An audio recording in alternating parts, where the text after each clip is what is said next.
Guys good evening first of all. So ಇವತ್ತು ನಾವು completion of unit 5 rest over topics ಏನಿತ್ತಲ್ಲ ನಿನ್ನೆ discuss ಮಾಡಿದಾದ್ಮೇಲೆ ಇನ್ನು ರಿಮೈನಿಂಗ್ ಟಾಪಿಕ್ಸ್ ಏನಿತ್ತು these topics we are going to close. Okay, so ಇದಾದ್ಮೇಲೆ ಒಂದು 5 MCQ ಕ್ವಶನ್ಸ್ ಸಾಲ್ವ್ ಮಾಡ್ತೀವಿ, ಆದ್ಮೇಲೆ ಒಂದು ಟೆಸ್ಟ್ ಕೊಡ್ತೀನಿ ನಿಮಗೆ, so that it makes you guys fit for the system. So ನಾವು ಈಗಿನ ತನಕ ಡಿಸ್ಕಸ್ ಮಾಡಿದ ಜಸ್ಟ್ ಸ್ಲೈಡ್ ರನ್ ಮಾಡ್ತೀನಿ. ಅದು ಆಲ್ರೆಡಿ ಡಿಸ್ಕಸ್ ಮಾಡಿದ್ನ ಮತ್ತೆ ಡಿಸ್ಕಸ್ ಮಾಡೋದು ಬೇಡ. ಯಾರ್ಯಾರು ಕ್ಲಾಸ್ಗೆ ಅಟೆಂಡ್ ಮಾಡಿಲ್ಲ ಲಾಸ್ಟ್ ಕ್ಲಾಸಸ್, ಒಂದು video actually it is available in our YouTube channel, Naukri Geleya channel ಅಲ್ಲಿ ಇದೆ. ಇನ್ನೂ ಒಂದು video it is not available, but question area solve ಮಾಡಿದ್ದು ಹಾಕಿದೆ, that you guys can refer. So yesterday till reporting and communication we have discuss ಕರೆಕ್ಟಾ, project control process ವರೆಗೂ discuss ಮಾಡಿದ್ವಿ. So today we are going to continue the session, that is what are the actual problems in the project control ಅಂತ. Okay, what are the actual problems in the project control. Okay, so ಈಗ basically ಒಂದು project ಅಂತ ಅಂದಮೇಲೆ problems ಬಂದೇ ಬರುತ್ತೆ. ನಾವು review ಮಾಡ್ತೀವಿ, ಅದಕ್ಕಂತ ಒಂದು ಸ್ಟ್ರಾಟಜೈಸ್ ಮಾಡ್ಕೊಂತೀವಿ, ಪ್ಲಾನ್ ಮಾಡ್ಕೊಂತೀವಿ. So there are various stages how we are going to solve the problems ಅಂತ. ಸೊ ಬಟ್ ಪ್ರಾಬ್ಲಮ್ಸ್ ಅನ್ನೋದು ಯಾವ್ದು ಬರುತ್ತೆ? ಓಕೆ, ಒಂದು ಪ್ರಾಜೆಕ್ಟ್ ಕಂಟ್ರೋಲ್ ಮಾಡ್ಬೇಕಂತಂದ್ರೆ ಅದರಲ್ಲಿ ಬರುವಂತಹ ಪ್ರಾಬ್ಲಮ್ಸ್ ಯಾವುದು ಅಂದ್ರೆ ಇಲ್ಲಿ ಕೆಲವು ಬೇಸಿಕ್ ಪ್ರಾಬ್ಲಮ್ಸ್ ನ ಡಿಸ್ಕಸ್ ಮಾಡಿದ್ದಾರೆ ನೋಡಿ. That is like first step is about the setting clear goals and objectives. Problem ಬರುವಂತಹ ಸಿಚುಯೇಷನ್ ಎಲ್ಲೆಲ್ಲಿ ಅನ್ನೋದನ್ನ ಲಿಸ್ಟ್ ಔಟ್ ಮಾಡ್ಕೊಂಡಿದೀವಿ. Okay, so this is the very important with respect to your problems. Goals clear ಇಲ್ಲ ಅಂತಂದ್ರೆ, ನಿಮ್ಮ objective clear ಇಲ್ಲ ಅಂತಂದ್ರೆ definitely will face a problem. Okay, problem ಅಂತಂದ್ರೆ ಏನು? ನಿಮಗೆ ಓವರ್ ಬರ್ಡನ್ ಆಗ್ಬೋದು, ಪ್ರಾಜೆಕ್ಟ್ ಅಲ್ಲಿ ನೀವು ಡಿಸ್ಕಸ್ ಮಾಡಕ್ ಆಗದೆ ಇರೋಂತ ಪ್ರಾಬ್ಲಮ್ ಇರ್ಬೋದು, ಕೆಲವೊಂದು ಹೇಳಕ್ ಆಗಲ್ಲ, ಕಸ್ಟಮರ್ ಹತ್ರ ಡಿಸ್ಕಸ್ ಮಾಡಕ್ ಆಗಲ್ಲ, ಕೆಲವೊಂದು ಇಂಟರ್ನಲ್ಲಿ ಕಾನ್ಫ್ಲಿಕ್ಟ್ಸ್ ಕ್ರಿಯೇಟ್ ಆಗ್ತವೆ, ಜಗಳ. ಸೊ ಇಲ್ದಿದ್ದ ಅನ್ನೆಸೆಸರಿ ಥಿಂಗ್ಸ್ ಎಲ್ಲ ಬಂದ್ಬಿಡುತ್ತವೆ ಪ್ರಾಜೆಕ್ಟ್ ಅಲ್ಲಿ. Okay, so that is why we have to list it out. ಯಾವ್ದಾವ್ದು ಪ್ರಾಜೆಕ್ಟ್ಸ್ ನಮಗೆ ಪ್ರಾಬ್ಲಮ್ ನ ಕೊಡೋದು, ಯಾವ ಸಿಚುಯೇಷನ್ ಅಲ್ಲಿ ನಮಗೆ ಪ್ರಾಬ್ಲಮ್ಸ್ ಬರುತ್ತೆ ಅಂತಂದ್ರೆ, ಒಂದು ಗೋಲ್ ಸೆಟ್ಟಿಂಗ್ ಮಾಡೋದ್ರಲ್ಲಿ ಪ್ರಾಬ್ಲಮ್ ಬರುತ್ತೆ.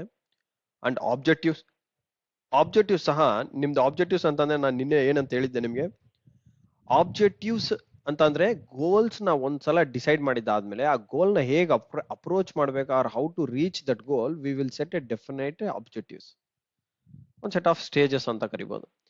ಸೊ ಈ ಆಬ್ಜೆಕ್ಟಿವ್ಸ್ ನ ಇಟ್ಕೊಂಡು ನಾವು ಸ್ಟೆಪ್ ಬೈ ಅಪ್ರೋಚ್ ಮಾಡ್ಕೊಂತ we will reach our goal. Okay, so ಇದರಲ್ಲಿ ನಾವು ಏನ್ ಕ್ಲಿಯರ್ ಮಾಡಬೇಕು, ಸೆಟ್ಟಿಂಗ್ ಕ್ಲಿಯರ್ ಗೋಲ್ಸ್. ಕ್ಲಿಯರ್ ಅನ್ನೋ ವರ್ಡ್ ನೆನ್ಪಿಟ್ಕೊಳ್ಳಿ, ಗೋಲ್ಸ್ ಕ್ಲಿಯರ್ ಆಗಿರ್ಬೇಕು. Okay, that is a first step where we are going to face the problems. Okay, problems in a project control. And next is A scope creep ಅಂತ ಕೊಟ್ಟಿದ್ದಾರೆ. Creep ಅಂದ್ರೆ ಏನು? ಅನ್ಕ್ಲಿಯರ್ಡ್ scope. ನಿಮ್ಗೆ scope ಗೊತ್ತಿರುತ್ತೆ. Scope ಅಂತಂದ್ರೆ ಏನು? ನಾವು ಸ್ಕೋಪ್ ಕೊಡಕ್ ಹೋಗ್ತಾನೆ ಅಂತಾರಲ್ಲ, ಆ ತರ ಸ್ಕೋಪ್ ಅಲ್ಲ ಇದು. Scope means it is a definition of the project, what we have to do in the project ಅನ್ನೋದು ಸ್ಕೋಪ್ ಅಂತ ಕರೀತಾರೆ. That is called a scope of work or SOW ಅಂತ ನಾವು ಡಿಫೈನ್ ಮಾಡ್ತೀವಿ. ಯಾವುದೇ ಒಂದು ಪ್ರಾಜೆಕ್ಟ್ಗೆ SOW ಅಂತ ಇರುತ್ತೆ, ಆರ್ ಸ್ಕೋಪ್ ಅನ್ನೋದು ಇರುತ್ತೆ. ಸ್ಕೋಪ್ ಇಲ್ಲದೆ ಪ್ರಾಜೆಕ್ಟ್ ನ ನೀವು ಏನ್ ಬೇಕು ಏನಿಲ್ಲ ಅಂತ ಡಿಫೈನ್ ಮಾಡಕ್ಕಾಗಲ್ಲ. ಸೊ ಇಲ್ಲಿ ಕ್ರೀಪ್ ಅಂತಂದ್ರೆ ಏನ್ ಗೊತ್ತಾ? ಪ್ರಾಜೆಕ್ಟ್ ಅಲ್ಲಿ ಸ್ಕೋಪ್ ಅನ್ಕ್ಲಿಯರ್ ಆಗಿರೋದು. Scope is unclear. ನೀವು ಗೋಲೇ ಕ್ಲಿಯರ್, ಫಸ್ಟ್ ಸ್ಟೆಪ್ ಬಂದ್ಬಿಟ್ಟು ಏನಿತ್ತು, ಗೋಲ್ ಕ್ಲಿಯರ್ ಇಲ್ಲದೆ ಇರೋದಿತ್ತು. And the second step is about the scope is not clear. So that is also a problem in the project. Okay, that is also a problem in the project. And the budget ಅಲ್ಲಿ ನೋಡಿ, restrictions and changes. Restrictions ಅಂದ್ರೆ ಏನು? ಇವಾಗ ನೀವು ಏನೋ ಒಂದು ಈ material purchase ಮಾಡ್ಬೇಕು ಈ ಪರ್ಟಿಕ್ಯುಲರ್ ಪ್ರಾಜೆಕ್ಟ್ಗೆ, ನಿಮ್ ಮ್ಯಾನೇಜ್ಮೆಂಟ್ ಹೇಳ್ತಾರೆ do not purchase this material, we already have that particular material. ಆ ಮೆಟೀರಿಯಲ್ ನ ಯಾಕೆ ಮತ್ತೆ ಪರ್ಚೇಸ್ ಮಾಡ್ತಾ ಇದ್ದೀರಾ, that material is already available ಅಂತ ಹೇಳಿ ಬಡ್ಜೆಟ್ ನ ರಿಸ್ಟ್ರಿಕ್ಟ್ ಮಾಡ್ತಾರೆ. ಆ ಪರ್ಟಿಕ್ಯುಲರ್ ಪ್ರಾಜೆಕ್ಟ್ಗೆ ನಿಮ್ಗೆ ಎಷ್ಟು ಬಡ್ಜೆಟ್ ಬೇಕಾಗಿರುತ್ತೆ, ಫಾರ್ ಎಕ್ಸಾಂಪಲ್ ಒಂದು 5 lakhs ಪ್ರಾಜೆಕ್ಟ್ ಮಾಡ್ಬೇಕಂತಿದ್ರೆ ನಿಮ್ಗೆ ಬರೀ 4 ಲಕ್ಷದಲ್ಲೇ ಪ್ರಾಜೆಕ್ಟ್ ಮಾಡಿ ಮುಗಿಸಿ ಅಂತ ನಿಮ್ ಮ್ಯಾನೇಜ್ಮೆಂಟ್, ಟಾಪ್ ಮ್ಯಾನೇಜ್ಮೆಂಟ್ ಅವರು ಪ್ರೆಷರೈಸ್ ಮಾಡಿದ್ರೆ ಏನ್ ಮಾಡ್ತೀರಾ? ಅದು ಒನ್ ಆಫ್ ದಿ ಪ್ರಾಜೆಕ್ಟ್ ಆಗುತ್ತೆ, ಒನ್ ಆಫ್ ದಿ ಪ್ರಾಬ್ಲಮ್ ಆಗುತ್ತೆ. That becomes a problem in your project. So ಹಾಗಾಗಿ ಒಂದು ಬಡ್ಜೆಟ್ ನ ರಿಸ್ಟ್ರಿಕ್ಟ್ ಮಾಡಬಾರ್ದು. ಎಷ್ಟು ಬಡ್ಜೆಟ್ ಇರುತ್ತೆ ಅದನ್ನ ಕ್ಲಿಯರ್ ಆಗಿ ಡಿಫೈನ್ ಮಾಡ್ಕೊಂಡಿರ್ಬೇಕು. ಓಕೆ, ಅಂಡ್ ಚೇಂಜಸ್ ಅಂತಾರಲ್ಲ, ಈ ಚೇಂಜ್ ಮ್ಯಾನೇಜ್ಮೆಂಟ್ ಅಲ್ಲಿ ನಾವು ನಿನ್ನೆ ನೋಡಿದ್ವಿ. Changes means it comes when the changes happen in a particular project. When the scope is unclear ಇದ್ದಾಗ ಚೇಂಜ್ ಆಗ್ತಾನೆ ಇರುತ್ತೆ, ಪದೇ ಚೇಂಜ್ ಮಾಡ್ಬೇಕಾಗುತ್ತೆ, which is unclear, and customer ಕೂಡ ಅದು ತುಂಬಾ ತೊಂದರೆ. Okay, so we have to decide the budget restrictions ಎಷ್ಟು ತನಕ ಹೋಗ್ಬೇಕು ನಾವು ಅನ್ನೋದು ನಮ್ಮ ಕ್ಲಾರಿಟಿ ಇರಬೇಕು. ಅಂಡ್ ದೆನ್ ದ ಚೇಂಜಸ್ ಆಗಿದ್ರೆ ಆ ಚೇಂಜಸ್ಗೂ ಸಹ ಫೇಸ್ ಮಾಡೋ ತರ ನಾವು ಮುಂಚೆನೆ ಡಿಸೈಡ್ ಆಗಿರ್ಬೇಕು. But the change what happens ಅಲ್ಲ, ಆ change is also a problem. Change ಬಂದ್ರೆ ಆಯ್ತು, ಈ ತರ ತಲೆ ಮೇಲೆ ಕೈ ಇಟ್ಕೊಂಡು ಕುಂದಿರ್ಬೇಕಾಗುತ್ತೆ. Okay, that is what it happens during the problem of a project control. And lack of communication. ನೋಡಿ, ಕಮ್ಯುನಿಕೇಶನ್ ಸರಿಯಾಗಿ ಇಲ್ಲದೆ ಇದ್ರು ಸಹ ಬಿಟ್ವೀನ್ ದ ಕಸ್ಟಮರ್ ಆಗ್ಲಿ, ಬಿಟ್ವೀನ್ ದ ಇಂಟರ್ನಲ್ ಟೀಮ್ಸ್ ಆಗ್ಲಿ. ಇಂಟರ್ನಲ್ ಟೀಮ್ಸ್ ಅಂದ್ರೆ ಯಾರು? ನಿಮ್ ಟೀಮ್ ಅಲ್ಲೇ ನೀವು ಒಂದು ಪ್ರಾಜೆಕ್ಟ್ ಮಾಡ್ತೀರ ಅಂತಂದ್ರೆ ನಾವು ನಿನ್ನೆ ಡಿಫೈನ್ ಮಾಡಿರೋ ತರ ಹಲವಾರು ಜನ ಬರ್ತಾರೆ. Like there will be engineers ಇರ್ತಾರೆ, ಸೇಫ್ಟಿ ಪೀಪಲ್ ಇರ್ತಾರೆ, and then the design people ಇರ್ತಾರೆ, ಮತ್ತೆ ಕಂಟ್ರೋಲ್ಸ್ ಇಂಜಿನಿಯರ್ ಇರ್ತಾರೆ, ಪ್ರಾಜೆಕ್ಟ್ ಹ್ಯಾಂಡಲ್ ಮಾಡೋರು ಸಪರೇಟ್ ಆಗಿರ್ತಾರೆ. ಸೊ ಇಷ್ಟು ಜನ ಇದ್ದಾಗ, ಮತ್ತೆ ಡಾಕ್ಯುಮೆಂಟೇಶನ್ ಮಾಡೋರು ಇರ್ತಾರೆ, supply chain management, material management, ಇಷ್ಟು ಜನ ಇರ್ತಾರೆ. ಇಷ್ಟು ಜನ ನಡುವೆ ಆಗೋ ಕಮ್ಯುನಿಕೇಶನ್ ಕ್ಲಿಯರ್ ಆಗಿರ್ಬೇಕು. Communication has to be very clearly define, or else what happens, the problem comes in that particular project. Communication, lac of communication ಅಂತ ಏನ್ ಕರೀತಾರ ಅಂತಂದ್ರೆ, ನೀವು ಇಬ್ಬರು ಮಾತಾಡ್ತಾ ಇದ್ರಿ ಅಂತಂದ್ರೆ ಒಬ್ಬನಿಗೆ ಅರ್ಥ ಆಗಿಲ್ಲ ಅಂತಂದ್ರೆ ಆ ತಕ್ಷಣನೇ ನೀವು ಕೇಳ್ಕೋಬೇಕು. I am not clear about what you said ಅಂತ ನೀವು ಕ್ಲಿಯರ್ ಆಗಿ ಹೇಳ್ಬಿಡ್ಬೇಕು. ನೋ ಅಂತ ಹೇಳೋದು ಕಲಿಬೇಕು, ಎಸ್ ಐ ಅಂಡರ್ಸ್ಟುಡ್ ಅಂತ ಅಗ್ರಿ ಮಾಡ್ಕೊಳೋದು ಕಲಿಬೇಕು. But when you are unclear, straightforward ಆಗಿ ನೀವು ಹೇಳ್ಬೇಕಾಗುತ್ತೆ, I am not clear about what you said ಅಂತೇಳಿ. ಆ ತರ ಕಮ್ಯುನಿಕೇಶನ್, ಲ್ಯಾಕ್ ಆಫ್ ಕಮ್ಯುನಿಕೇಶನ್ ಅಲ್ಲಿ ನೀವು ಅರ್ಥ ಆಯ್ತು ಅಂತ ಅಂದ್ಬಿಟ್ರೆ, ಲಾಸ್ಟಿಗೆ ನೀವು ಎಕ್ಸಾಮ್ ಅಲ್ಲಿ ಹೋದಾಗ ನಿಮ್ಗೆ ಏನು ಅರ್ಥ ಆಗಿರಲ್ಲ. ಅಯ್ಯೋ ಇದೇನೋ ನಾನು ಅವಾಗೆ ಕ್ಲಿಯರ್ ಆಗಿ ತಿಳ್ಕೊಂಡಿದ್ದೆ, ಸರಿಯಾಗಿರ್ತಿತ್ತೆ ಅನ್ನೋದು ಬರುತ್ತೆ. ಸೊ ಹಾಗಾಗಿನೇ ಲ್ಯಾಕ್ ಆಫ್ ಕಮ್ಯುನಿಕೇಶನ್ ಅನ್ನೋದು ಒಂದು ಪ್ರಾಜೆಕ್ಟ್ ಅಲ್ಲಿ ಪ್ರಾಬ್ಲಮ್ ಆಗುತ್ತೆ. And team conflict. ನೋಡಿ, ಟೀಮ್ ಕಾನ್ಫ್ಲಿಕ್ಟ್ ಆಗೋ ರೀಸನ್ಸ್ ಏನಿರುತ್ತೆ? ಟೀಮ್ ಕಾನ್ಫ್ಲಿಕ್ಟ್ ಆಗ್ಬೇಕಂದ್ರೆ ಕೋಆರ್ಡಿನೇಷನ್ ಇರಲ್ಲ. ಒನ್ಲಿ ಒನ್ ಥಿಂಗ್, ಒಂದು ಟೀಮ್ ಇಂದ ಇನ್ನೊಂದು ಟೀಮ್ಗೆ ಆಗಲ್ಲ ಅಂತ ಅಂದೇನು? ಕೋಆರ್ಡಿನೇಷನ್ ಬಿಟ್ವೀನ್ ದ ಟೀಮ್ಸ್ ಸರಿ ಇಲ್ಲ ಅಂತ. ಇವಾಗ ಡಿಸೈನ್ ಪರ್ಸನ್ ಏನ್ ಮಾಡ್ಬೇಕು? ಇಂಜಿನಿಯರಿಂಗ್ ಪರ್ಸನ್ ಜೊತೆ ಚೆನ್ನಾಗಿ ಕೋಆರ್ಡಿನೇಟ್ ಮಾಡ್ಬೇಕು. ಪ್ರಾಜೆಕ್ಟ್ ಮ್ಯಾನೇಜ್ಮೆಂಟ್ ಜೊತೆನೂ ಕೋಆರ್ಡಿನೇಟ್ ಮಾಡ್ಬೇಕು. ಅವ್ನು ಪ್ರಾಜೆಕ್ಟ್ ಮ್ಯಾನೇಜ್ಮೆಂಟ್ ಯಾವಾಗ ಕೇಳ್ತಾನೆ ಡಾಕ್ಯುಮೆಂಟ್, ಅವಾಗ ಇಮಿಡಿಯೇಟ್ ಆಗಿ ಡಾಕ್ಯುಮೆಂಟ್ ಮಾಡಿ ಕಳಿಸ್ಬೇಕು. ಅವ್ನು ಡಿಸೈನ್ ಡಾಕ್ಯುಮೆಂಟ್ ರೆಡಿ ಮಾಡಿಲ್ಲ ಅಂದ್ರೆ ಏನಾಗುತ್ತೆ? ಕ್ಲಾಶ್ ಆಗುತ್ತೆ. ಯಾರ ನಡುವೆ? ಇವರಿಬ್ಬರ ನಡುವೆ. ಪ್ರಾಜೆಕ್ಟ್ ಮ್ಯಾನೇಜರ್ ಹೇಳ್ತಾನೆ, ನೀನ್ ಅಸಲ್ ಸರಿಯಾಗಿ ಪ್ರಾಜೆಕ್ಟ್ ಡಿಸೈನ್ ಮಾಡ್ಕೊಟ್ಟಿಲ್ಲ, ನಾನು ಇಲ್ಲಿ ಏನಂತ ನೋಡಿ ಪ್ರಾಜೆಕ್ಟ್ ಹ್ಯಾಂಡಲ್ ಮಾಡ್ಬೇಕಲ್ಲಿ, ಸೈಟ್ ಒಳಗೆ ನಿಂತ್ರೆ ಎಲ್ಲಿ ಪ್ಲೇಸ್ ಮಾಡ್ಬೇಕನ್ನೋದೇ ನನಗೆ ಗೊತ್ತಾಗೇ ಇಲ್ಲ. So site layout, site design documents ಇವು ಕರೆಕ್ಟ್ ಆಗಿ ಟೈಮ್ಗೆ ಕೊಡಬೇಕು. ಅದು ಕೋಆರ್ಡಿನೇಷನ್ ಅಂತ ಕರೀತಾರೆ. When there is no coordination between the teams, definitely problem ಆಗೇ ಆಗುತ್ತೆ. Okay, so coordination is also mandatory. So team conflict ಕೂಡ one of the problem. And mismatched team skills ಅಂದ್ರೆ ನಿಮ್ಗೆ ಗೊತ್ತಿರುತ್ತೆ, ಯಾರ್ಯಾರಿಗೆ ಬೇಕಾಗಿರೋ ಸ್ಕಿಲ್ಸ್ ಆ ಸ್ಕಿಲ್ಸ್ ಇರಬೇಕು. ಈ ಪರ್ಟಿಕ್ಯುಲರ್ ಪ್ರಾಜೆಕ್ಟ್ಗೆ ನಮಗೆ ಆಟೋ ಕ್ಯಾಡ್ ಅವನು ಬೇಕು ಅಂತ ಇರುತ್ತೆ. ಒಂದು ಪರ್ಟಿಕ್ಯುಲರ್ ಪ್ರಾಜೆಕ್ಟ್ಗೆ ಡಿಸೈನ್ ಮಾಡೋನ್ಗೆ ಆಟೋ ಕ್ಯಾಡ್ ಬೇಕು, ಸಾಲಿಡ್ ಎಡ್ಜ್ ಬೇಕಾಗಿಲ್ಲ ಅಂತ ಇರುತ್ತೆ. ಆಟೋ ಕ್ಯಾಡ್ ಬೇಕು ಅಂದೋನೆ ಇರಬೇಕು, ಅದು ಬಿಟ್ಟು ಯಾವನೋ ಹ್ಯಾಂಡ್ ಡ್ರಾಯಿಂಗ್ ಮಾಡಿ ಕೊಡೋನಿದ್ರೆ ನಡೆಯಲ್ಲ. So there will be a mismatch in the skills. So ಹಾಗಾಗಿ ನಾವು ಸ್ಕಿಲ್ಸ್ ನ ಸಹ ಮ್ಯಾಚ್ ಮಾಡ್ಬೇಕು. ಅಂಡ್ ಆಬ್ಸೆನ್ಸ್ ಆಫ್ ಅಕೌಂಟಬಿಲಿಟಿ ಅಂದೇನು? ರೆಸ್ಪಾನ್ಸಿಬಲ್ ಆಗಿರೋದು ಇರ್ರೆಸ್ಪಾನ್ಸಿಬಲ್ ಆಗಿರೋದು. ರೆಸ್ಪಾನ್ಸಿಬಲ್ ಆಗಿ ಇರಬೇಕು, ಬಟ್ ಆ ಪರ್ಸನ್ ಏನಿರುತ್ತೆ ಇರ್ರೆಸ್ಪಾನ್ಸಿಬಲ್ ಆಗಿರ್ತಾನೆ. ಅಂದ್ರೆ ಒಂದು ಸೇಫ್ಟಿ ಪರ್ಸನ್ ಜಾಬ್ ಏನಾಗಿರುತ್ತೆ? ಅವ್ನು ಅಕೌಂಟೇಬಲ್ ಫಾರ್ ಸೇಫ್ಟಿ. ಅವ್ನು ಆ ಸೇಫ್ಟಿನ ಆಬ್ಸೆನ್ಸ್ ಆಗಿ ಮಾಡ್ಕೊಂಡ್ರೆ ಅವ್ನು ಇದ್ದು ಪ್ರಯೋಜನ ಇಲ್ಲ. So that is also a problem.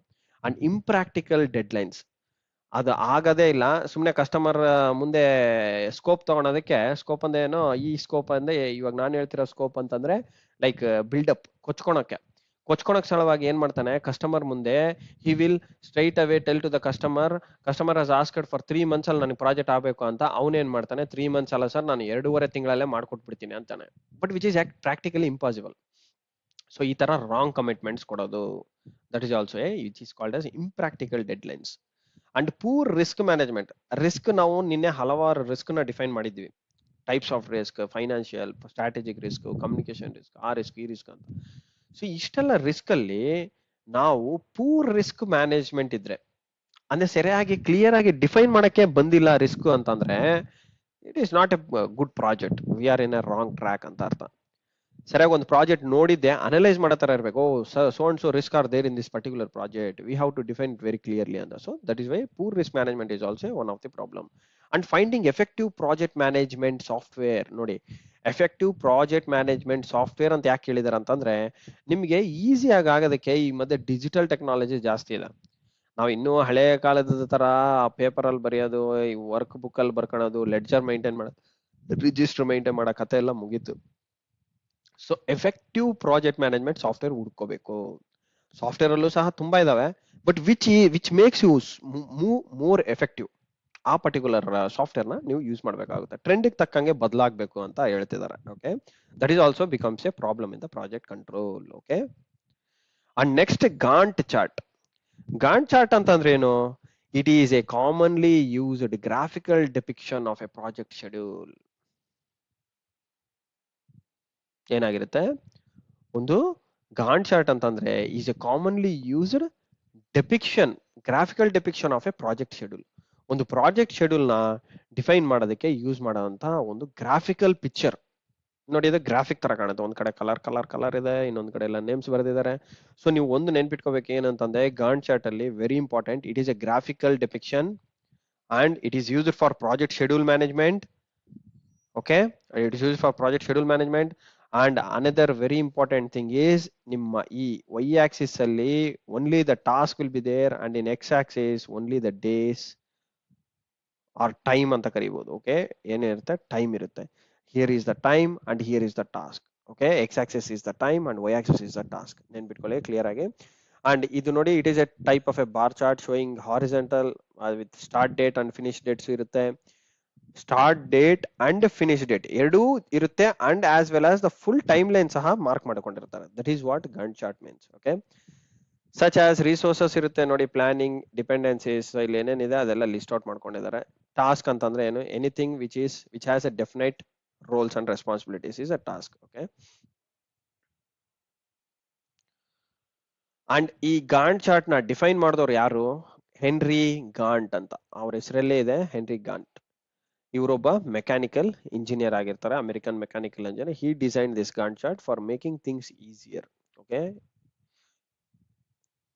Next milestone chart. Milestone ಅಂತಂದ್ರೆ ಏನು? ಮೈಲ್ ಸ್ಟೋನ್ ಹೆಸರಲ್ಲೇ ಇದೆ, ಏನು? Milestone. ನಾವ್ ಅಂದೇ ಒಂದು ಊರಿಂದ ಇನ್ನೊಂದು ಊರಿಗೆ ಹೋಗ್ಬೇಕಂತ ಏನ್ ಮಾಡ್ತೀವಿ? ಇವಾಗ ನಮ್ಮ ಊರ್ ಇದು, ಈ ಊರಿಂದ ಇನ್ನೊಂದು ಊರಿಗೆ ಹೋಗ್ಬೇಕಂತ ಅಂದ್ರೆ ಇಲ್ಲಿ ಹಲವಾರು ಊರು ಬರ್ತವೆ, ಕರೆಕ್ಟಾ? So these are milestones. ಒಂದೊಂದು ಅಂದ್ರೆ ಆ ಊರ್ ಬಂದಿದೆ ಅಂತ ಒಂದು ಮೈಲ್ ಸ್ಟೋನ್ ಇರುತ್ತೆ, ಒಂದು ಸ್ಟೋನ್ ಇರುತ್ತೆ. That defines a mile. ಎಷ್ಟು ಮೈಲ್ಸ್ ಅಂತ ತೋರಿಸುತ್ತೆ. ಇಲ್ಲಿ ನೋಡಿದೆ ನಾವು 5 ಮೈಲ್ಸ್ ಟು ಚಿತ್ರದುರ್ಗ ಅಂತ ಇರುತ್ತೆ, ಅಂಡ್ 7 ಮೈಲ್ಸ್ ಟು ಚಳಿಕೆರೆ. ಈ ತರ ಅಂದ್ರೆ ಜಸ್ಟ್ ನಾನು ಎಕ್ಸಾಂಪಲ್ ಕೊಡ್ತಾ ಇದ್ದೀನಿ. ಸೊ ಬೆಂಗಳೂರಿಗೆ ಹೋಗ್ಬೇಕಂತಂದ್ರೆ 350 kilometres or miles, 350 miles to reach Bengaluru. Milestone ಅಂತಂದ್ರೆ ಒಂದು ಡೆಫಿನೈಟ್ ಪಾಯಿಂಟ್ ನ ತೋರಿಸುತ್ತೆ. ನಾವು ಇವಾಗ ಯಾವ ಮೈಲ್ ಹತ್ರ ಇದೀವಿ ಅಂದ್ರೆ we divide a project, entire project into a miles, like a kilometre running ತರ. ಸೊ ಅದನ್ನ ನಾವು ಮೈಲ್ ಸ್ಟೋನ್ ಚಾರ್ಟ್ ಅಂತ ಕರಿತೀವಿ. ಈ ಮೈಲ್ ಸ್ಟೋನ್ ಚಾರ್ಟ್ ಏನ್ ಮಾಡುತ್ತೆ ನೋಡ್ರಿ, ಡೆಫಿನೇಷನ್ ಅಲ್ಲಿ ಹೇಳಿದ್ರೆ visualises a project milestone on a chart. Visualises what? Visualises a project milestone on a chart. ಒಂದು ಪ್ರಾಜೆಕ್ಟ್ ಮೈಲ್ ಸ್ಟೋನ್ ನ ಚಾರ್ಟ್ ಅಲ್ಲಿ ಡಿಫೈನ್ ಮಾಡುತ್ತೆ. Okay, and a milestone chart will typically show each milestone and when it needs to be completed. Okay, ಯಾವಾಗ complete ಆಗ್ಬೇಕಂತ ಆ mile stone represent ಮಾಡುತ್ತೆ. That is Y ಈ chart ಪ್ರತಿಯೊಂದು, ನಾನು ಏನ್ ಹೇಳ್ದಲ್ಲ ನಿಮ್ಗೆ, ಈ ತರ ಎಕ್ಸಾಂಪಲ್ ಆಗಿ ಪ್ರತಿಯೊಂದು ಮೈಲ್ಸ್ ಹತ್ರ ಒಂದೊಂದು ಸ್ಟೋನ್ ಇರುತ್ತೆ, which represents a task completion ಅಂತ ಅರ್ಥ. Okay, which represents end of the completion. And status of the milestone ನೋಡಿ, ಕಂಪ್ಲೀಟ್ ಆರ್ ಇನ್ಕಂಪ್ಲೀಟ್ ಅನ್ನೋದು ನಾವು ಅದನ್ನ ನೋಡಿ ಡಿಫೈನ್ ಮಾಡ್ಬೋದು. ಇಲ್ಲಿ ನೋಡಿ ಎಕ್ಸಾಂಪಲ್ ಅಲ್ಲಿ ನಿಮಗೆ ಒಂದು ಚಾರ್ಟ್ ಹಾಕಿದ್ದೀನಿ. ಪ್ಲಾನ್ಡ್ ಅಂತಂದ್ರೆ ಈ ತರ ಇರುತ್ತೆ. ಓಕೆ, ನಾವು ಅದು ರೀಚ್ ಆಗಿದೀವಾ ಇಲ್ಲ ಅಂತ ಹೇಳ್ಕೊಳೋದಕ್ಕೆ ಆಕ್ಚುಯಲ್ ಆಗಿ ನಾವ್ ಎಲ್ಲಿ ಮೂವ್ ಆಗ್ತಾ ಇದೀವಿ ಅಂತ ಈ ತರ ಕಲರ್ ಮಾಡ್ಕೊಂಡಿದ್ದಾರೆ ನೋಡಿ ಇಲ್ಲಿ. ಓಕೆ, ಕಲರ್ ಮಾಡ್ಕೊಂಡಿದ್ದಾರೆ. ಪ್ಲಾನ್ಡ್ ಇದು we are at the stage, that means ಏನು, ಈ ಮೈಲ್ ಸ್ಟೋನ್ ಆಲ್ರೆಡಿ ದಾಟಿದೀವಿ ಅಂತ ಅರ್ಥ. ಓಕೆ, ಇದಾದ್ಮೇಲೆ ನೆಕ್ಸ್ಟ್ ಇದು ಮೈಲ್ ಸ್ಟೋನ್, ಈ ಪರ್ಟಿಕ್ಯುಲರ್ ಇದಕ್ಕೆ ನಾವು ಅದನ್ನ ದಾಟಿದೀವಿ ಅಂತ ಅರ್ಥ. Means we are completing every stage of that particular task. Okay, so this is how you have to clearly define your milestones. So milestone ಅಂದ್ರೆ ಅರ್ಥ ಆಯ್ತಲ್ವಾ? ಯಾವುದೇ ಒಂದು ಪರ್ಟಿಕ್ಯುಲರ್ ಟಾಸ್ಕ್ ಅಥವಾ ಈವೆಂಟ್ ಇರಲಿ, ಅದಕ್ಕೆ ಏನಿರುತ್ತೆ, ಎಂಡ್ ಇರುತ್ತೆ. Okay, this is the end. ಈ ಎಂಡ್ ನ ನಾವು ಪಾರ್ ಮಾಡಿದೀವಿ ಅಂತ ತೋರಿಸುತ್ತೆ. ಓಕೆ, ಈ ಎಂಡ್ ನ ನೀವು ಈ ಮೈಲ್ ನ ರೀಚ್ ಮಾಡ್ಬಿಟ್ರೆ ಮುಗೀತು, ಆ ಟಾಸ್ಕ್ ಮುಗೀತು ಅಂತ ಅರ್ಥ. Okay, this is what the milestone means. Definition ಅಂದ್ರೆ ಈ ರಟ್ಟ ಹೊಡೆದ್ರೆ ಮುಗೀತು. Okay, understanding is the very important thing. And critical path method, ಇದನ್ನ CPM ಅಂತ ಕರೀತಾರೆ. ಏನು CPM, we call this as a shortcut in CPM ಅಂತ.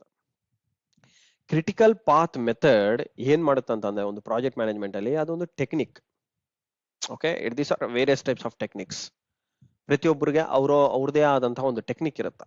ಓಕೆ, ಸೊ ಅದೇ ತರ ಪ್ರಾಜೆಕ್ಟ್ ಮ್ಯಾನೇಜ್ಮೆಂಟ್ ಅಲ್ಲಿ ಒಂದು ಯೂನಿಕ್ ಟೆಕ್ನಿಕ್ಸ್ ಇದಾವೆ. Unique techniques wear every project management ಅಲ್ಲಿ ಅದನ್ನ ಯೂಸ್ ಮಾಡಿದ್ರೆ ನಾವು ಸಕ್ಸಸ್ಫುಲ್ ಆಗ್ತೀವಿ ಅನ್ಮಾತು, ಬೇಗ ರೀಚ್ ಆಗ್ತೀವಿ. ಓಕೆ, ಇದು ಏನ್ ಮಾಡುತ್ತೆ ಈ ಟೆಕ್ನಿಕಲ್ ನೋಡಿ, to identify and schedule the most important task for a project. Most important task. It's not like critical path ಅಂತಂದ್ರೆ ಎಲ್ಲಾ ಟಾಸ್ಕ್ ನ ಲಿಸ್ಟ್ ಮಾಡೋದಲ್ಲ. Like how we listed in milestone ಅಲ್ಲ, ಮೈಲ್ಸ್ಟೋನ್ ಅಲ್ಲ ಆಗ್ಲಿ ಗಂಟ್ ಚಾರ್ಟ್ ಅಲ್ಲಿ ಏನ್ ಲಿಸ್ಟ್ ಮಾಡ್ತೀವಲ್ಲ, ಎಲ್ಲ ಇಲ್ಲಿ ಬೇಕಾಗಿದ್ದು ಎಲ್ಲಾನು ಲಿಸ್ಟ್ ಮಾಡ್ಬಿಡ್ತೀವಿ. ಬಟ್ ಎಲ್ಲಾನು ಬೇಕು, ಬಟ್ ಅದ್ರಲ್ಲಿ ಯಾವ್ದು ಕ್ರಿಟಿಕಲ್, ಯಾವ್ದು ತುಂಬಾ ಇಂಪಾರ್ಟೆಂಟ್, ಸ್ಕಿಪ್ ಅದನ್ನ ಮಾತ್ರ ಮಿಸ್ ಮಾಡಂಗಿಲ್ಲ, ಅದರಲ್ಲಿ ನಾವು ನೆಗ್ಲಿಜೆನ್ಸ್ ಮಾಡತರ ಇಲ್ಲ ಅನ್ನೋ ಟಾಪಿಕ್ಸ್ ಏನಿರ್ತಾವಲ್ಲ ಆ ಟಾಸ್ಕ್ ನ ನಾವು ಇದರಲ್ಲಿ ರೆಪ್ರೆಸೆಂಟೇಷನ್ ಮಾಡ್ಕೋತೀವಿ. ಆ ಪಾತ್ ನ ಡಿಫೈನ್ ಮಾಡ್ಕೊಂತೀವಿ. That is called like a path. Okay, ಆ ಪರ್ಟಿಕ್ಯುಲರ್ ಪಾತ್ ನ ನಾವು ಕ್ಲಿಯರ್ ಕಟ್ ಆಗಿ ಡಿಫೈನ್ ಮಾಡ್ಕೊಂತೀವಿ. That is what it means a critical path method ಅಂತ. ನೋಡಿ, CPM also uses a network diagram. ಒಂದು ನೆಟ್ವರ್ಕ್ ಡಯಾಗ್ರಾಮ್ ಇದೆ ಇದಕ್ಕಂತಾನೆ, ಅದನ್ನ ನಾವು ಬಗ್ಗೆ ಇವಾಗ ರೀಡ್ ಮಾಡ್ತೀವಿ. To visually represent the sequence of the activities and their dependencies. ಏನ್ ಮಾಡುತ್ತೆ CPM ಒಂದು ನೆಟ್ವರ್ಕ್ ಡಯಾಗ್ರಾಮ್ ಅಂತ ಯೂಸ್ ಮಾಡುತ್ತೆ. ನೆಟ್ವರ್ಕ್ ಡಯಾಗ್ರಾಮ್ ಅಂತ ಹೇಳ್ಬೇಕಂದ್ರೆ ಒಂದು ಎಲೆಕ್ಟ್ರಿಕಲ್ ಪರ್ಸನ್ಗೆ ಒಂದು network. Okay, any circuit network is a electrical network. ಅದೇ ತರ ನೀವು CS ಅಲ್ಲಿ ಮಾತಾಡಿದ್ರೆ like algorithm. Like that similarly ನೀವು ಒಂದು ಈ PM ಅಲ್ಲಿ ಡಿಫೈನ್ ಮಾಡ್ಬೇಕಂದ್ರೆ it is called a network diagram to visually represent the sequence of the activities. ಒಂದು ಸೀಕ್ವೆನ್ಸ್ ಆಫ್ ಆಕ್ಟಿವಿಟೀಸ್ ತೋರಿಸುತ್ತೆ, ಅಂದ್ರೆ ಹೇಗೆ ರೀಚ್ ಆಗಬೇಕು. ಈ first activity, second, third, fourth, fifth, sixth, ಈ ತರ ನಾವು ಏನ್ ಮಾಡ್ಕೊಂತೀವಿ, ಆಕ್ಟಿವಿಟೀಸ್ ನ ಡಿಫೈನ್ ಮಾಡ್ಕೋತೀವಿ. This is the last stage where we reached ಅಂತ. ಇದರಲ್ಲಿ ಕ್ರಿಟಿಕಲ್ ಪಾತ್ ಯಾವುದು, ಸೊ ದಿಸ್ ಈಸ್ ಹೌ, ಅಂದ್ರೆ ನಾವು ಈ ತರನು ಹೋಗ್ಬೋದು, ಇಲ್ಲ ಇದಾದ್ಮೇಲೆ ನಾನು ಹೀಗೂ ಹೋಗಿ ಬರ್ಬೋದು. Okay, there are various stages how we can reach this methods ಅಂತ. ಓಕೆ, ಈ ತರ. But which way is the best way for ಅನ್ನೋದು ನಮಗೆ ಇದರಲ್ಲಿ ಡಿಫೈನ್ ಆಗುತ್ತೆ. ಓಕೆ, ಅಂಡ್ CPM ನೋಡಿ ಇನ್ನು ಏನ್ ಕ್ಯಾಲ್ಕುಲೇಟ್ ಮಾಡುತ್ತೆ. CPM calculates the project duration based on the estimated time frames for each activity and the longest path of the dependent activity. ಅದನ್ನು ಸಹ ನಾವು ಇದರಲ್ಲಿ ಐಡೆಂಟಿಫೈ ಮಾಡಬಹುದು. ನಿಮ್ಗೆ ಇದು ಏನು MCQ ನಲ್ಲಿ ಕೇಳಬಹುದು ನೋಡಿ, ಲಾಂಗೆಸ್ಟ್ ಪಾತ್ ಆಫ್ ಡಿಪೆಂಡೆಂಟ್ ಆಕ್ಟಿವಿಟಿನ ಯಾವ್ದ್ರಿಂದ ನಾವು ಡಿಫೈನ್ ಮಾಡ್ತೀವಿ ಅಂತಂದ್ರೆ it is happen we can do that only from the CPM method. Okay, next. So ನಿಮಗೆ ಕ್ರಿಟಿಕಲ್ ಪಾತ್ ಡಯಾಗ್ರಾಮ್ ಯಾವ ತರ ಕಾಣುತ್ತೆ ಅನ್ನೋದು ನಾನು ಇಲ್ಲಿ ಲಿಸ್ಟ್ ಔಟ್ ಮಾಡಿದ್ದೀನಿ. So by seeing this diagram ನಿಮ್ಗೆ ಏನ್ ಅನ್ಸುತ್ತೆ, ಏನಪ್ಪ ಇದೆಲ್ಲ ABCD ಎಲ್ಲ ಆಲ್ಫಾಬೆಟ್ಸ್ ಹಾಕ್ಬಿಟ್ಟಿದ್ದಾರೆ ಅಂತ ಅನ್ಸುತ್ತೆ. So alphabet represents the task. Okay, alphabets ಏನ್ ಮಾಡುತ್ತೆ, ಇಟ್ ರೆಪ್ರೆಸೆಂಟ್ಸ್ ದ ಟಾಸ್ಕ್. ಆ ಟಾಸ್ಕ್ ಆದ್ಮೇಲೆ ಪ್ರತಿ ಕಡೆ ಒಂದೊಂದು ಕಲರಿಂಗ್ ಇಂದ ಡಿಫೈನ್ ಮಾಡ್ಕೊಂಡಿದ್ದಾರೆ. So we will read one by one. ನೋಡಿ, ಇದು ಏನಂತಾರೆ CPM ಅಲ್ಲಿ ಅಂದ್ರೆ ನಿಮಗೆ ಫಾಸ್ಟ್ ಟ್ರ್ಯಾಕಿಂಗ್ ಅಂತ ಅಂದ್ರೆ ಏನ್ ನೋಡಿ, performing more operations in parallel at a time ಮಾಡೋದು. ಓಕೆ, ಅದನ್ನ ನಾವು ಫಾಸ್ಟ್ ಟ್ರ್ಯಾಕಿಂಗ್ ಅಂತ ಡಿಫೈನ್ ಮಾಡ್ತೀವಿ.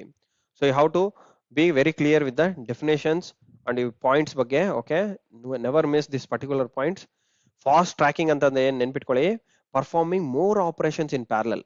ಓಕೆ, ಅದೇ ತರ ಕ್ರಾಶ್ ದ ಕ್ರಿಟಿಕಲ್ ಪಾತ್ ಅಂತ ಅಂದ್ರೆ ಏನು, shorten durations by adding capacity. Capacity ಅಂದ್ರೆ ಏನು, ಮ್ಯಾನ್ ಪವರ್ ನ ಜಾಸ್ತಿ ಮಾಡೋದು. ಅಂದ್ರೆ ಈ ಕ್ರಾಶ್ ಅಂತ ಅಂದ್ರೆ ಏನು, ಡೆಮಾಲಿಷ್ ಅಂತ ಅಲ್ಲ ಅರ್ಥ, ನೀವು ತಪ್ಪಾಗಿ ತಿಳ್ಕೊಂತೀವಿ. ಡೆಮಾಲಿಷ್ ಅಂತ ವರ್ಡ್ ನ ಬಿಟ್ಬಿಡಿ. ಇಲ್ಲಿ ಕ್ರಾಶ್ ದ ಕ್ರಿಟಿಕಲ್ ಪಾತ್ ಅಂತ ಅಂದ್ರೆ ಕ್ರಿಟಿಕಲ್ ಪಾತ್ ನ ಶಾರ್ಟ್ ಮಾಡ್ಕೊಳ್ಳಿ ಅಂತ ಅರ್ಥ. ಯಾವ್ದು ಟಫ್ ಇರುತ್ತೆ ಅದನ್ನ ನಾವ್ ಏನ್ ಮಾಡ್ಬೇಕು, ಟೈಮ್ ನ ಶಾರ್ಟ್ ಮಾಡ್ಬೇಕಾಗುತ್ತೆ. So that means crash the critical path ಅಂತ ಅಂದ್ರೆ ಏನು, shorten the duration by adding capacity. How to do that ನೋಡಿ, ಇಲ್ಲಿದೆ. ಈ ಗ್ರೀನ್ ಕಲರ್ ಅಲ್ಲಿ ಏನ್ ನೋಡ್ತಾ ಇದ್ರಲ್ಲ, ಈ ಪರ್ಟಿಕ್ಯುಲರ್ ಥಿಂಗ್ಸ್ 15, 5, 20 ಈ ಗ್ರೀನ್ ಕಲರ್ ಅಲ್ಲಿ ನೋಡ್ತಾ ಇದ್ರಲ್ಲ, ದೀಸ್ ಆರ್ ಟೋಟಲ್ ಫ್ಲೋಟ್ ಅಂತ ಕರಿತೀವಿ. ಏನು ಫ್ಲೋಟ್ ಅಂತ ಅಂದ್ರೆ ಅಷ್ಟು ಡೇಸ್ ನನಗೆ ಒಂದು ಟಾಲರೆನ್ಸ್ ಲೆವೆಲ್ ತರ. ಟಾಲರೆನ್ಸ್ ಅಂತ ಅಂದ್ರೆ ಓಕೆ, ನಾನು ಈ 15 ದಿನ ಇಲ್ಲಿ ನಾನು ಉಳಿಸ್ಕೊಂಡಿದ್ದೀನಿ, ಅದನ್ನ ನಾನು ಯೂಸ್ ಮಾಡ್ಕೋಬಹುದು, ಯೂಸ್ ಮಾಡ್ಕೊಂಡಿರೋ ತರ ಬಿಡ್ಬೋದು. ಈ ಚಾರ್ಟ್ ನ ಯಾರು ಮಾಡ್ತಾರ ಅಂತಂದ್ರೆ highly specialised person who is well defined with the project activities, ಅವ್ನ ಟೈಮ್ ಲೈನ್ಸ್, ಯಾವ್ನ ಇಂಜಿನಿಯರ್ಸ್, ರಿಸೋರ್ಸಸ್ ಇವೆಲ್ಲ ಗೊತ್ತಿರೋನು ಮಾತ್ರ ಈ ಪರ್ಟಿಕ್ಯುಲರ್ ಚಾರ್ಟ್ ನ ಡ್ರಾ ಮಾಡ್ಕೊಂತಾನೆ. Okay, but we also can do that. ಅದನ್ನ ನೆಕ್ಸ್ಟ್ ಅಲ್ಲಿ ಕಲಿತೀವಿ. ಈ ಡ್ಯೂರೇಷನ್ ಅಂತ ಅಂದ್ರೆ ನೋಡಿ, ಈ ಮೇಲೆ ಪಾರ್ಟ್ ಪೋರ್ಷನ್ ನೋಡ್ತಾ ಇದ್ರಲ್ಲ, these are all the durations. ಇಷ್ಟು ಡ್ಯೂರೇಷನ್ ಅಲ್ಲಿ ನಾವು ಮುಗಿಸ್ಬೇಕು ಆಕ್ಚುಲಿ. ಓಕೆ, ಆ ಡ್ಯೂರೇಷನ್ ಮುಗಿಸ್ಬೇಕು ಅಂತಂದ್ರೆ 10 ರೀಚ್ ಆಗ್ಬೇಕಂತಂದ್ರೆ ಏನ್ ಮಾಡ್ಬೇಕು ನೋಡಿ, ಅರ್ಲಿ ಸ್ಟಾರ್ಟ್ 1 ಇಂದ ಸ್ಟಾರ್ಟ್ ಆಗುತ್ತೆ, 10 ಗೆ ಎಂಡ್ ಆಗುತ್ತೆ. So this is how we are going to reach it. Total duration 10 days. First starting day ಬಂದ್ಬಿಟ್ಟು ಅರ್ಲಿ ಸ್ಟಾರ್ಟ್ ಬಂದ್ಬಿಟ್ಟು ಫಸ್ಟ್ ಡೇ ನಿಂದ ಸ್ಟಾರ್ಟ್ ಮಾಡ್ತೀವಿ, ಎಂಡಿಂಗ್ ಡೇ 10. ಈ ಟಾಸ್ಕ್ ಮುಗೀತು. ಅದೇ ತರ ಸೆಕೆಂಡ್ ಟಾಸ್ಕ್ ಅಂತಂದ್ರೆ ಇದಕ್ಕೆ ಎಷ್ಟು ದಿನ ಬೇಕು, 20 ದಿನ ಬೇಕು. 11ನೇ ದಿನದಿಂದ 30ನೇ ದಿನ. This are like man days ಅಂತ ಅನ್ಕೊಳ್ಳಿ. ಏನು ಮ್ಯಾನ್ ಡೇಸ್, MD ಅಂತ ಅನ್ಕೊಳ್ಳಿ. Okay, this are like man days. So ಅದೇ ತರ ಇಲ್ಲಿ 5 ದಿನ, ಇಲ್ಲಿ 10 ದಿನ, ಇಲ್ಲಿ 20 ದಿನ. Okay, this is what the duration. ಇವಾಗ ಕ್ರಿಟಿಕಲ್ ಪಾತ್ ಅನ್ನೋದು ನೋಡಿ ಇಲ್ಲಿದೆ. ಕ್ರಿಟಿಕಲ್ ಪಾತ್ ಅಂತಂದ್ರೆ ಏನು? ಕ್ರಿಟಿಕಲ್ ಪಾತ್ ನಾವು ಆಲ್ರೆಡಿ ಡಿಫೈನ್ ಮಾಡ್ಕೊಂಡಿವಿ. ಆ ಕ್ರಿಟಿಕಲ್ ಪಾತ್ ಅಲ್ಲಿ let start and finish by first day and 10th day. ಅದೇ ನಮ್ critical path. So it looks similar to the duration. But ಇದನ್ನ ನಾವು ಡ್ರ್ಯಾಗ್ ಮಾಡಕ್ ಆಗಲ್ಲ. We cannot drag it. ಅಂದ್ರೆ ಲೈಕ್ ಫಾರ್ ಎಕ್ಸಾಂಪಲ್, ನಾವ್ ಏನಾದ್ರೂ ಒಂದು 5 ಡೇಸ್ 3 ಡೇಸ್ ಆತರ ಜಾಸ್ತಿ ಎಲ್ಲ ಡ್ರ್ಯಾಗ್ ಮಾಡಕ್ ಆಗಲ್ಲ. Like what ever the duration ಇದೆ ಅಷ್ಟು ಡ್ಯೂರೇಷನ್ ಅಲ್ಲೇ ಮುಗಿಸ್ಕೋಬೇಕು. ಓಕೆ, ನೋಡಿ ಫಸ್ಟ್ ಟಾಸ್ಕ್ ಏನಂತ ಕೊಟ್ಟಿದ್ದಾರೆ, 1 ಇಂದ 10 ತನಕ. Okay, I mean the 10 days is the critical path. And next ನೋಡಿ 20 ಡೇಸ್ ಡ್ಯೂರೇಷನ್ ಇದೆ, ಬಟ್ ಕ್ರಿಟಿಕಲ್ ಪಾತ್ ಎಷ್ಟು ಡೇಸ್ ಇದೆ, 11 ಇಂದ 30 ಒಳಗೆ ಬರೀ 15 ಮಾತ್ರ ಡಿಫೈನ್ ಮಾಡ್ಕೊಂಡಿದ್ದಾನೆ. 11 ಇಂದ 30 ಡ್ಯೂರೇಷನ್ ಇದೆ, ಬಟ್ ಅದರಲ್ಲಿ ನಮ್ಗೆ ಕ್ರಿಟಿಕಲ್ ಇರೋದು ಎಷ್ಟು ದಿನ, 15 ದಿನ. ಅದೇ ತರ ಇದರಲ್ಲಿ ಬರೀ 5 ದಿನ, ಇದರಲ್ಲಿ 5 ದಿನ, ಇದರಲ್ಲಿ 20 ದಿನ. ಈ ತರ ನಾವು ಡಿಫೈನ್ ಮಾಡ್ಕೋಬೇಕು, how many days is the critical path ಅಂತ. Okay, so this is how the critical path is defined. So ಇದನ್ನ ನಾವು ಶಾರ್ಟನ್ ಮಾಡ್ಬೇಕು ಯಾವಾಗ್ಲೂ.